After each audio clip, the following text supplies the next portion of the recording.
আউযু বিল্লাহি মিনাশ শাইতানির রাজিম বিসমিল্লাহির রহমানির রহিম। আজকের এই পুনর্মিলনীতে উপস্থিত সকলকে আমার সালাম, আসসালামু আলাইকুম ওয়া রাহমাতুল্লাহি ওয়া বারাকাতুহু। আমি আজকে এখানে তিনটা টপিকসের কথা বলে দ্রুত শেষ করব। আমি অনেক ছোট মানুষ, আমার নাম মোহাম্মদ হাসিবুর রহমান, আমি এসএসসি 2019 ব্যাচ। প্রথম কথা হচ্ছে আজকের এই অনুষ্ঠান যারা আয়োজন করছে তারা আমাদের অনেক সিনিয়র, তারা অনেক কাঠখড় পুড়িয়ে অনেক কষ্ট করে আয়োজন করছে।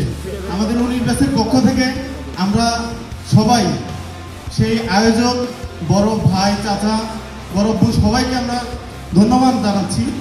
এরপর আমাদের কথা হচ্ছে আরেকটা, সেটা হচ্ছে যে আমাদের এই স্কুল নিয়ে, যে আমাদের স্কুলে আগে অনেক ভালো রেজাল্ট করতো আমরা এটা শুনতাম, এবং সর্বশেষ হয়তোবা আমাদের 19 ব্যাচই ভালো রেজাল্ট করছে, এরপর হয়তোবা আর কোনো ভালো রেজাল্ট তেমন হয়নি। তো আমরা আশা করি এইটার জন্য আমাদের বড় ভাই বা যারা সাবেক কৃতি শিক্ষার্থী আছেন, বড় বড় পর্যায়ে চাকরি করেন, তারা এই বিষয়ে খেয়াল রাখবেন।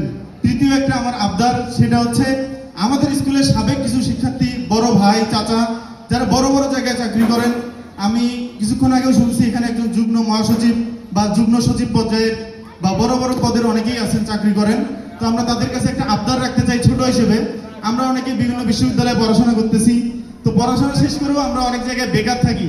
তো আশা করি আমাদের স্কুলের বড় ভাই হিসেবে, স্কুলের বড় চাচা হিসেবে বা স্কুলের একজন গুরুজন হিসেবে আপনারা যদি আমাদের বিশ্ববিদ্যালয় পড়ুয়া বা অনার্স পড়ুয়া যারা আছি তাদের একটু খোঁজ খবর নেন, অর্থাৎ আপনারা যদি একটু পরামর্শ দেন, এইভাবে চাকরি পেতে পারো বা এইভাবে করতে পারো বা এই চাকরিতে এইভাবে মানে এই জিনিস লাগে, অথবা তারা যদি একটু সুপারিশ করে আমাদেরকে ব্যবস্থা করে দেন, আশা করি আমাদের কান্তানগর স্কুলের আজকে যেমন আপনারা কৃতি শিক্ষার্থী, আমরাও সেরকম কৃতি শিক্ষার্থী হয়ে উঠবো ইনশাল্লাহ।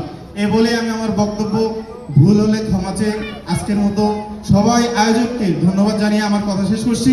আসসালামু আলাইকুম ওয়া রাহমাতুল্লাহি ওয়া বারাকাতুহু।